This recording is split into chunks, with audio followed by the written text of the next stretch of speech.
Hello, friends! Good morning! Milo is here joining me for the intro because he is an adorable little puppert and has been sleeping most of the day. So, don't you do it. Don't you do it. Hi, sweet boy.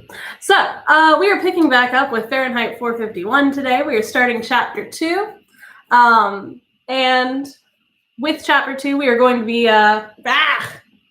All right, you've lost reading privileges, Bob. So, starting Fahrenheit 451, Chapter 2. Good news, there are only 3 chapters. Bad news, they're all 3 really long chapters, so I apologize. Children, cut it out. So, with that in mind, we finished Chapter 1 last Thursday. Days are getting hard to tell here. I don't know if it's the same for y'all, but I have no clue what day of the week it is. Finished Chapter 1 on Thursday. In Chapter 1, we meet... Hey! Cut it out. I'm working. Chill. Stop it. So, Chapter 1. When the children are bad, you have to sequester them. Go bother somebody else. So, Chapter 1, we met Guy Montag. He's a fireman. And what that means is that he does not fight fires. Instead, he starts them, particularly in houses where people own books. Books have been not necessarily outlawed, but considered by the public conscience to be a bad thing. So you can see how this, for me as an English teacher, would not be great. I have way too many books. It's very sad and scary. So Guy's happy... doing his job, living his life, and then he meets Clarice McClellan, a young girl who moves in next door. Now, Clarice is particularly different from everybody else. She talks to people and actually has conversations. She makes him start looking at the world in a different way. And Guy realizes that, no, he's really not that happy. This is not something new for Guy. He's had inklings about this before. In fact, he's taken books from Burns before. But one particular incident where a woman sets herself on fire with her books is what kind of sets off this chain reaction of Guy wanting to learn and wanting to be different and wanting to understand why people are so willing to die for something so what he was taught was meaningless. So, at the end of Chapter 1, Guy and his wife, Mildred, are beginning to read books. So let's get started. Chapter 2, The Sieve and the Sand. They read the long afternoon through, while the cold November rain fell from the sky upon the quiet house. They sat in the hall because the parlor was so empty and gray-looking without its wall lit with orange and yellow confetti and skyrockets and women in gold mesh dresses and men in black velvet pulling 100-pound rabbits from silver hats. The parlor was dead, and Mildred kept peering at it with a blank expression as Montag paced the floor and came back and squatted down and read a page as many as 10 times aloud. We cannot tell the precise moment when friendship is formed. As in the filling of a vessel, drop by drop, there is at last a drop which makes it run over. So in a series of kindness, there is at least one which makes the heart run over. Montag sat, listening to the rain. Is that what it was in the girl next door? I've tried so hard to figure. She's dead. Let's talk about someone alive, for goodness sake. Montag did not look back at his wife as he went trembling along the hall to the kitchen, where he stood a long time watching the rain hit down on the windows before he came back into the hall in the gray light, waiting for the tremble to subside. He opened another book. That favorite subject, myself. He squinted at the wall. That favorite subject, myself. I understand that one, said Mildred. But Clarice's favorite subject wasn't herself. It was everyone else, and me. She was the first person in a good many years I've really liked. She was the first person I can remember who looked straight at me as if I counted.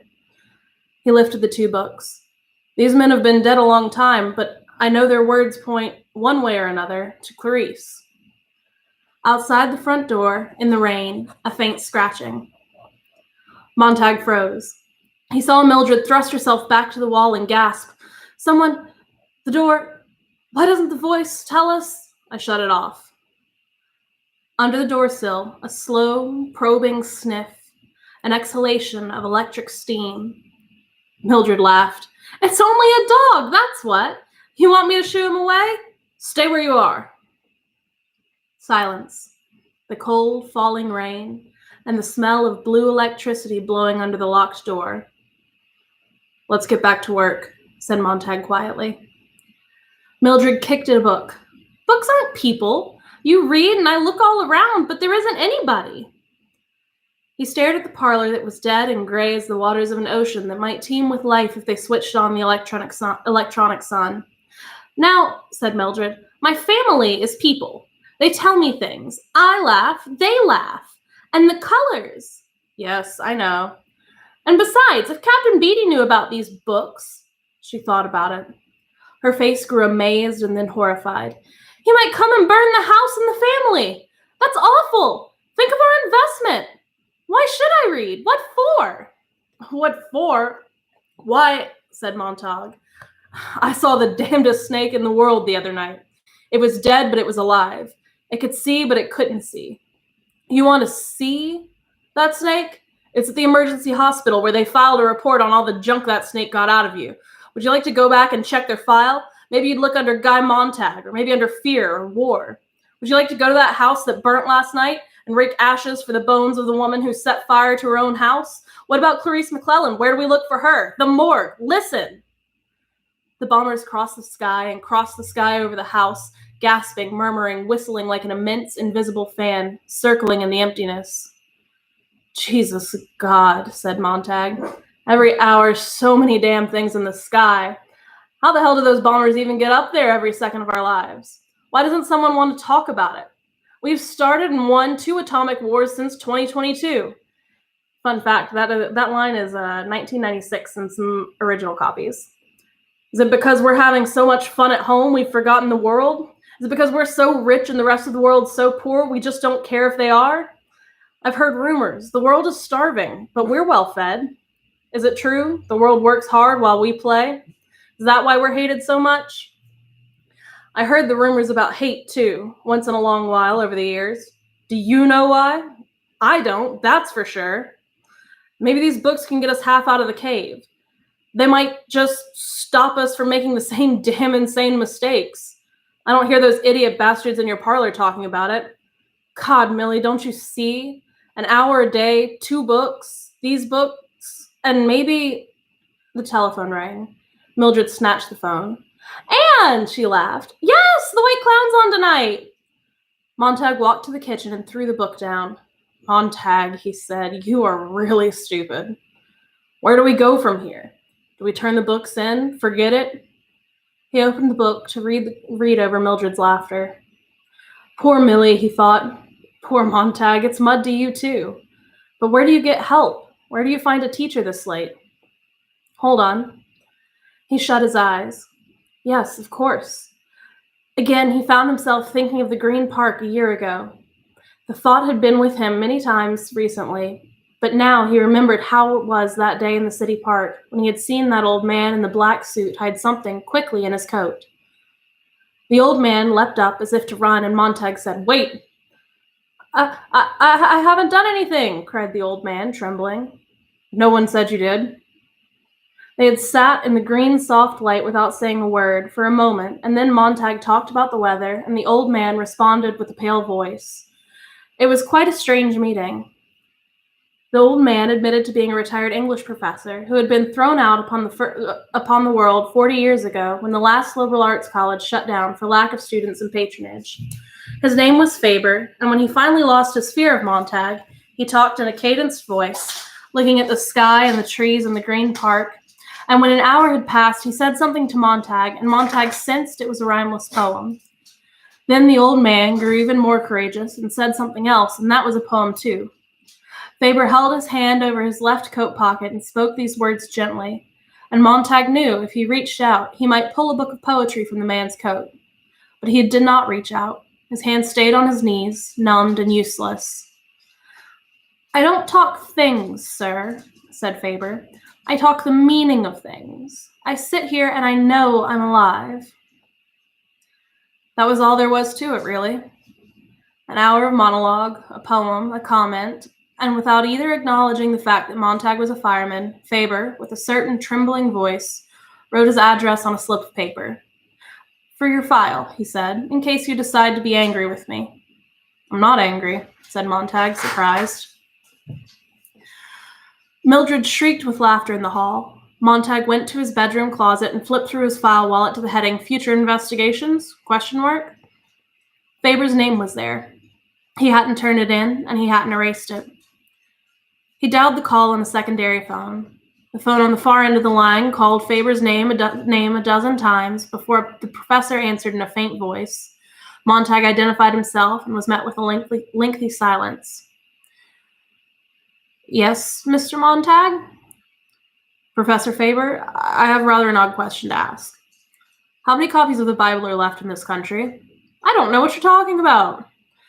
"I want to know if there are any copies left at all." This is some sort of trap. I can't just talk to anyone on the phone." "How many copies of Shakespeare and Plato?" "None. You know as well as I do. None." Faber hung up. Montag put down the phone. None. A thing he knew, of course, from the firehouse listings, but somehow he had wanted to hear it from Faber himself. In the hall, Mildred's face was suffused with excitement. "Well, the ladies are coming over." Montag showed her a book. "This is the Old and New Testament, and don't start that again. It might be the last copy in this part of the world. You've got to hand it back tonight, don't you? Captain Beatty knows you got it, doesn't he?" I don't think he knows which book I stole. But how do I choose a substitute? Do I turn in Mr. Jefferson, Mr. Thoreau? Which is the least valuable? If I pick a substitute and Beatty does know which book I stole, he'll guess we've got an entire library here." Mildred's mouth twitched. "See what you're doing? You'll ruin us. Who's more important, me or that Bible?" She was beginning to shriek now, sitting there like a wax doll melting in its own heat. He could hear Beatty's voice. "Sit down, Montag. Watch. Delicately, like the petals of a flower. Light the first page, light the second page. Each becomes a black butterfly. Beautiful, eh? Like the third page from the second, and so on. Chain smoking, chapter by chapter. All the silly things the words mean. All the false promises. All the second-hand notions and time-worn philosophies." There sat Beatty, perspiring gently, the floor littered with swarms of black moths that had died in a single storm. Mildred stopped screaming as quickly as she started. Montag wasn't listening. "There's only one thing to do," he said. "Sometime before tonight, when I give the book to Beatty, I've got to have a duplicate made." "You'll be here for the White Clown tonight, and the ladies coming over, right?"